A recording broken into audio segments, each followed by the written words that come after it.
Hey folks, thanks for joining our Monday Mindshare. This is a topic I've wanted to do for some time, talking about how to optimize for our Zone 2 long weekend run, ride, or swim.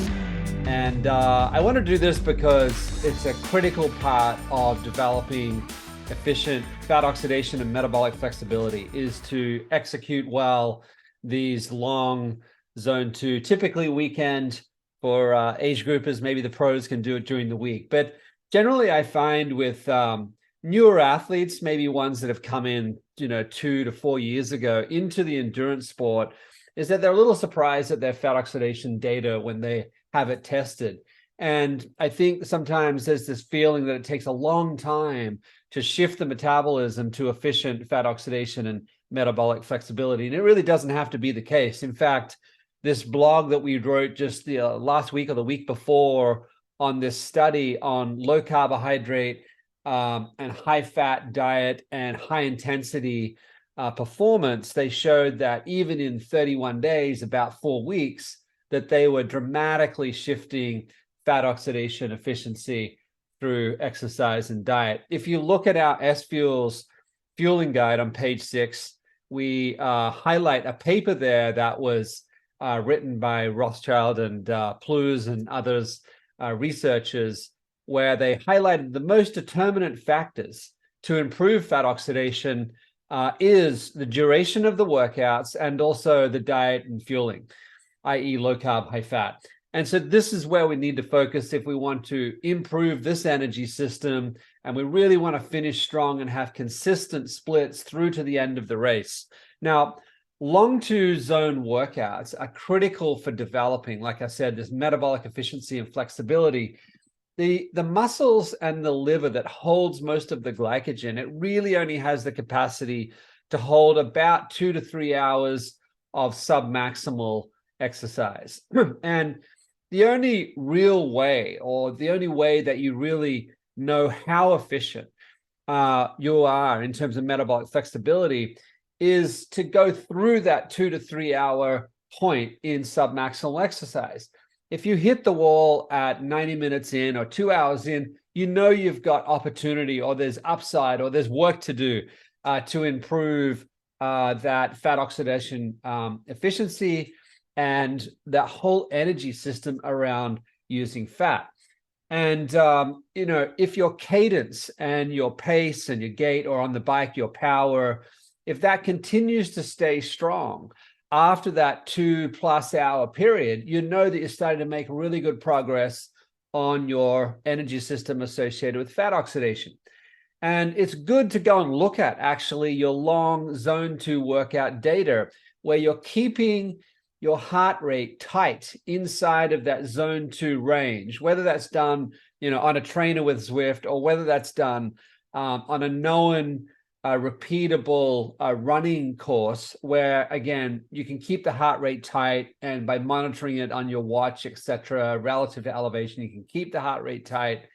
You can go back and look at prior sessions on the bike or on the run and see at what point does power or speed begin to trend down on the bike, or pace and cadence, which is also reflective of your shorter gait, beginning to trend down on the run. Now, these are good signals to tell you at what point is, you're improving on your metabolic flexibility. If you can consistently, beyond that 2 to 3 hour period, the power continues, the speed continues on the bike, the pace and cadence continues on the run, they're good signals that you're improving in fat oxidation efficiency, that whole energy system, and you're becoming more metabolically flexible.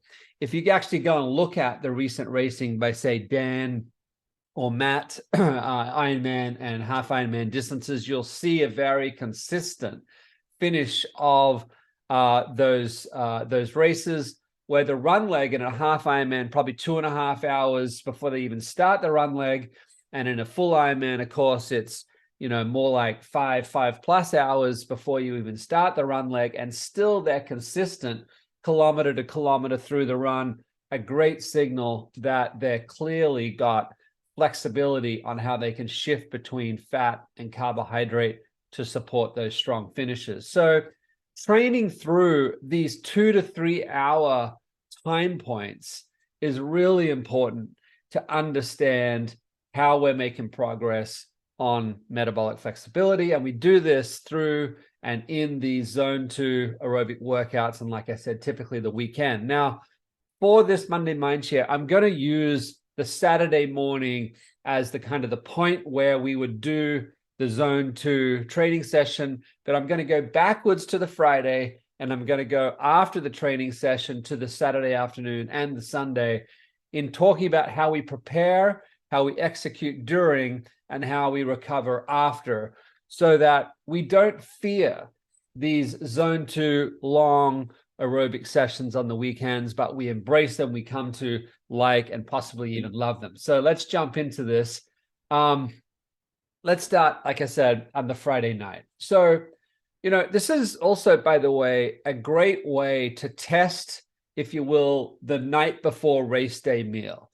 As we think about our long zone 2 session, what we do the night before, the Friday night as a dinner, it's a great way to keep track of, depending upon what we eat that following morning, the Saturday morning before the training begins, how's our energy levels? How has our gut reacted to that night before?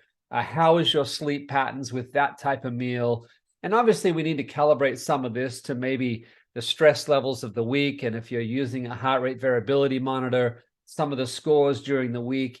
One thing that is great about zone 2, again, they're slower, lower intensity sessions, but they're long. But one of the things great about these is they do have a parasympathetic balancing effect. Whereas if we're stressed through the week, we typically have a heightened sympathetic system.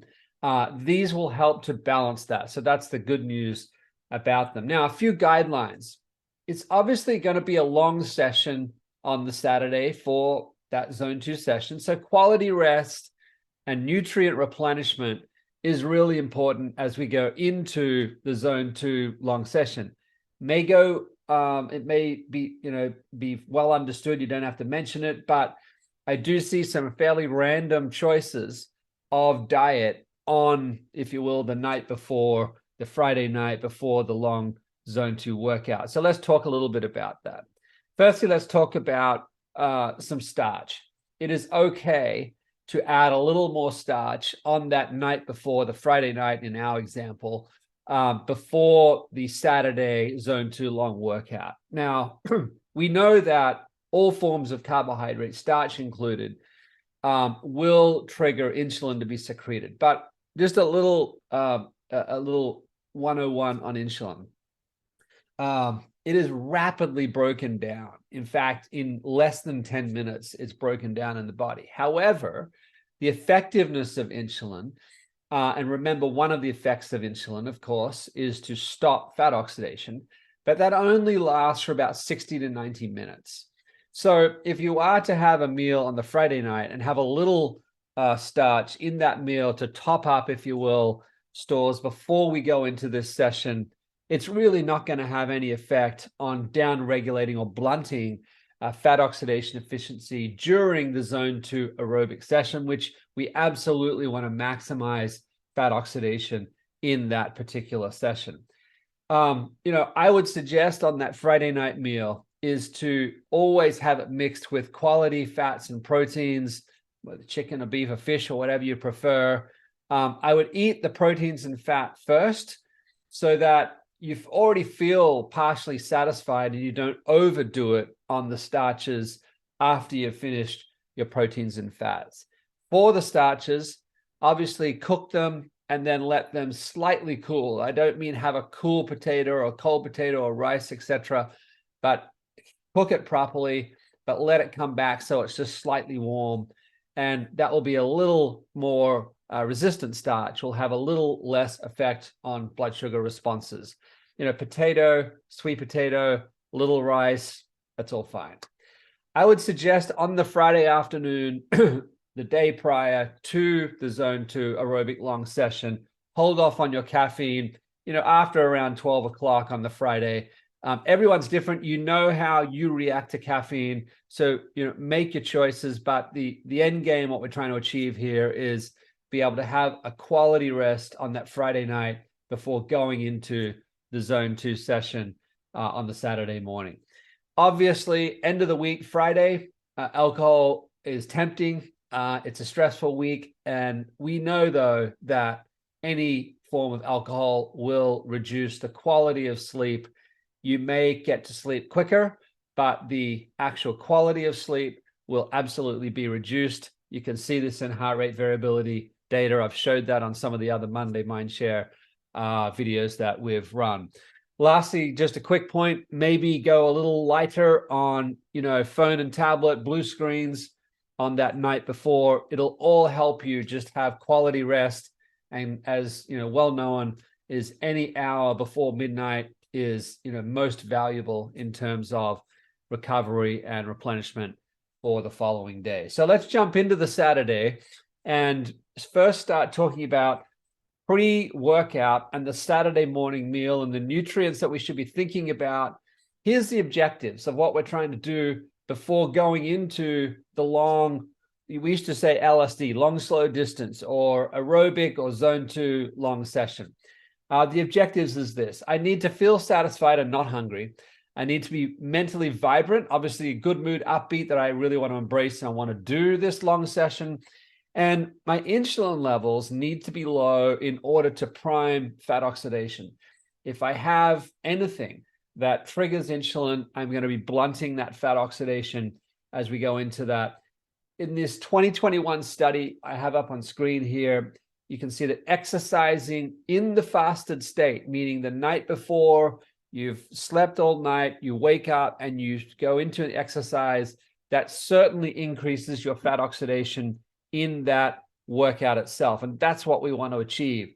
Now, interestingly enough, in that same study, in 2021 study, adding protein in that meal prior to that fasted state. So in other words, I've fasted through the night, but I'm going to have a little bit of protein. It had little to no impact on the level of fat oxidation in the training program. That's important as we think about the meals or the drinks we may choose prior to starting our zone 2 aerobic workout. So I'm going to give you 3 fluid options, drink options, and I'll give you 1 solid option as you think about how do we meet those objectives: feeling satisfied, not hungry, mentally vibrant, good mood, insulin levels low, fat ox prime. So, I'm going to start with the fluids first. Green tea or coffee. If you're going to have just those, I would encourage you to take some form of electrolyte, whether that's capsule form, etc., to help really just have a bit of fluid volume with the salts coming into the system. You can also take, secondly, an SFuels train, which obviously has your salts, electrolytes already built into it. And the third option I'll give you, which really talks to what I just said earlier on the study with protein, is you take Revival, you put a shot of coffee into it, so it becomes like a mocha chocolate coffee type drink, a little milk, and by this I mean maximum a third of a cup of milk, and then water, and then blend all of that up. And that's going to give you your protein and your fat to really help satisfy you going into the run. It's going to prime the fat ox with that MCT oil.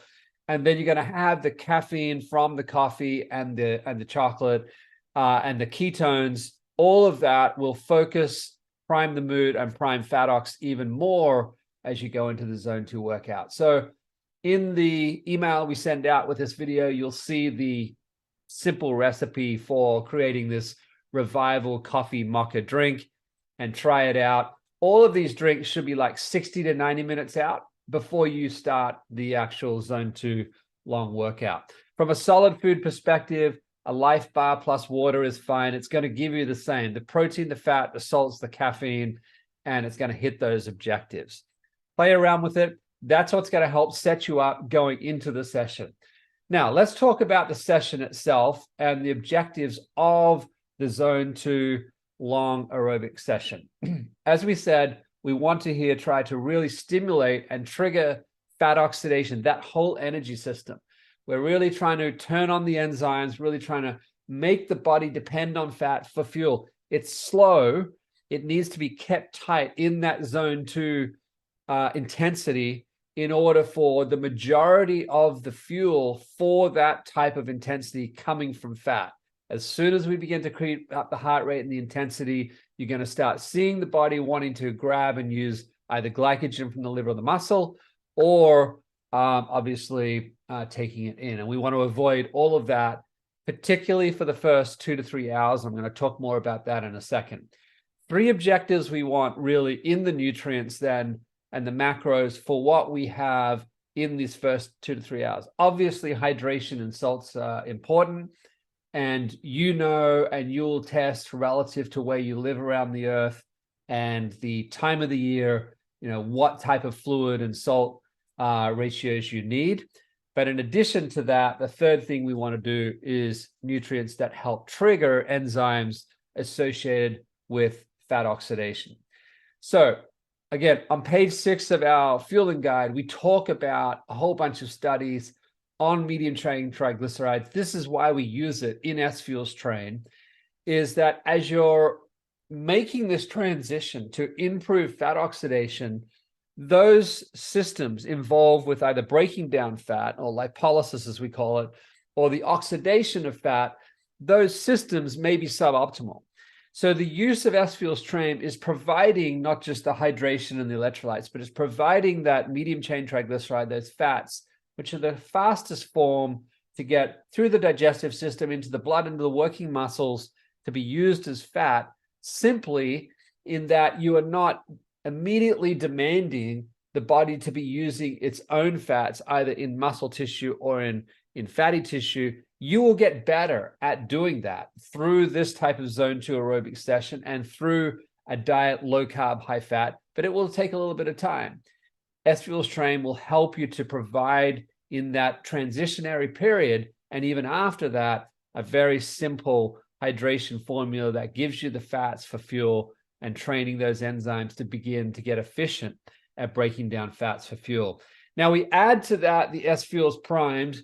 Now, a single sachet of Primed has 80 milligrams of caffeine. It's a measured dose, and that's what we tried to build into that product, a predictable measured dose of caffeine.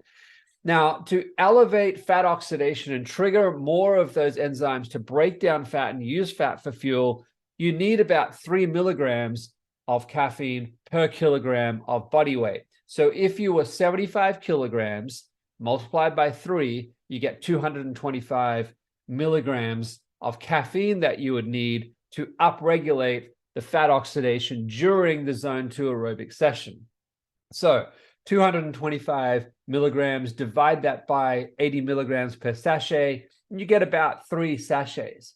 Now, remember that the drinks and the solid food ideas I just gave you prior to starting this session on the Saturday morning is that if you had taken one of those drinks, a coffee, a tea, or the Long Revival drink, or the Life Bar, etc., you've effectively already got 1 shot, and 80 and thereabouts milligram shot of caffeine. So in effect, you really only need then during the actual zone 2 aerobic workout 2 sachets. And that would be sufficient for those first, 2 to 3 hours of the zone 2 aerobic session. That's what we're going to talk about now.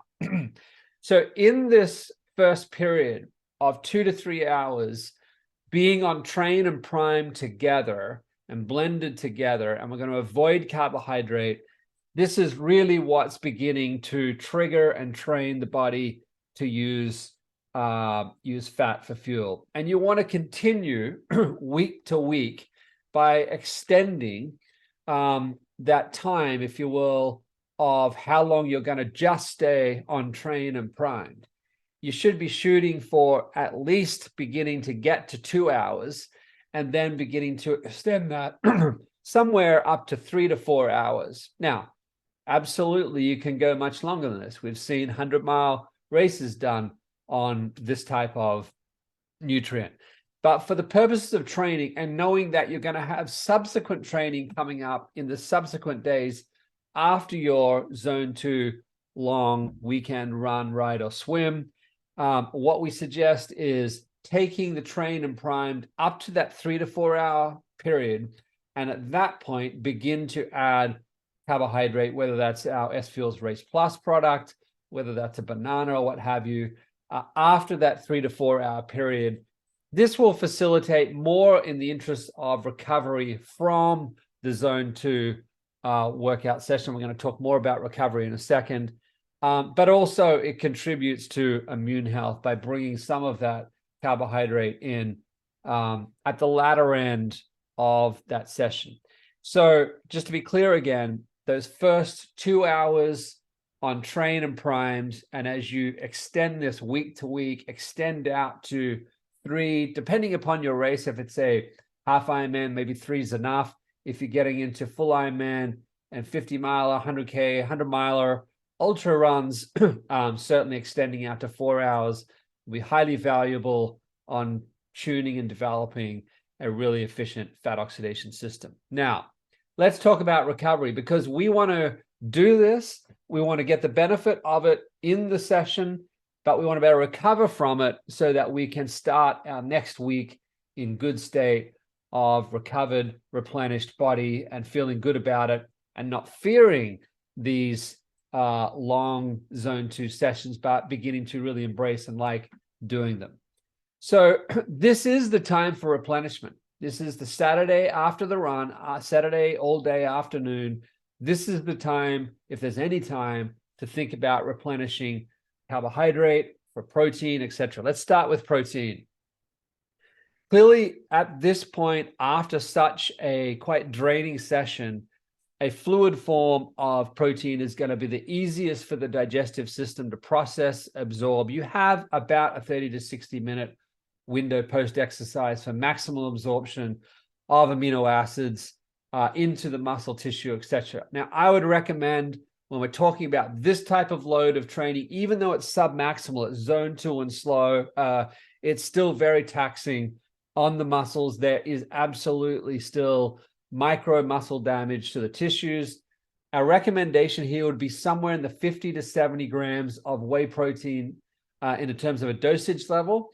So if you're to take our Revival product, you'll need to add a scoop of natural whey protein isolate. We suggest the isolate. It's going to be much easier on the gut than the whey protein concentrate. So I would stick with the isolate. And then your choice, whether it's banana or berries or what have you, add to that to give you some of that carbohydrate. Again, this is not the period to really limit or hold back. It's fine. Whole foods at this point is fine. On the carb side, these carbs, as you take them in at this point, within an hour or so, 2 hours after having this type of training session, they're rapidly going to move into the liver and the muscle to replenish those stores of glycogen. It's going to have very little effect on fat ox efficiency. You've already established your credits in the training program. Stick with, again, the starches, again, keep them through the day, keep them quality, potatoes, rice. If you enjoy bread and it doesn't affect, there's no problem with gluten, etc. But mix it again with quality, vegetable oils, avocado, cheeses, meats, etc., so that it is a more complex, dense nutrient food through the Saturday. Let's just for a quick second, though, just talk more about what else to do straight after the run. And again, this is within the hour or 2 after the run or the bike ride. When you're getting back home, warm baths, obviously hot water, and immersing yourself in that 15 to 20 minutes. It's going to dilate the capillaries and move fluids through the muscles and helping that recovery. Keep moving through the day. It's very attractive to obviously sit down and lie down, but walking around, gardening or shopping or a light swim, it's just going to have enough muscle contraction that's going to help the lymphatics in the blood move through the muscles to help flush, the byproducts of such a training session. And like I said, continue to feed well through the day is not a problem with taking on, again, quality nutrient, dense nutrition, whether that is vegetable, whether that is cheeses or meats, some starch, plain water, etc., through the day. And then in the evening, again, quality rest. I've run some of these Monday Mind Shares on the role of chamomile to improve your next day HRV scores. I would also, we're looking to do more work on this to really show the numbers associated with this, but I would even add to the chamomile the use of, not in the tea, but as something to eat at the end of the day. Fermented milks or yogurts, etc., are showing to have positive effects also on next day recovery and HRV scores. Let's talk about the Sunday. So this is the day after your zone 2 long session. Start again with whey protein, with the Revival, etc. Again, it probably doesn't need to be as high as we had just after the run, because through the Sunday, you're going to be obviously absorbing and eating other forms of protein. You can be a little more aggressive with more solid proteins because there's just a lot less, demand, if you will, on the gut, and it can handle it well. But start the day with some quality whey protein isolate and Revival, etc., to facilitate further improving the recovery, both muscle and, frankly, immune and mind functions also. I would highly encourage on the day after to, at some point during the day. So in our scenario, we talked about Saturday morning as the run. On the Sunday, I'd highly encourage a midday or sometime during the day a nap. And this is not a, with phone, tablet, or TV. This is a real sleep. This will absolutely bring your HRV values back up come Monday morning. This will absolutely support more of that recovery to both tissue, adrenal function, mind, etc., as we prepare to do it all again the following week. So zone 2 aerobic sessions, they are absolutely taxing on the body. We have to learn how to embrace them, and by doing that, these are so critical to our fat oxidation energy system. So we have to learn how to embrace them, and that means preparing well on the Friday night, executing well for maximum impact and value and return from that effort, and recovering well so that you can enjoy them and do it all again and learn to love these sessions. They're really critical to our fat ox and to our metabolic flexibility. I hope this helps. I hope you have a great week. And for all of you out there, go longer, and we'll catch up soon. Thanks again.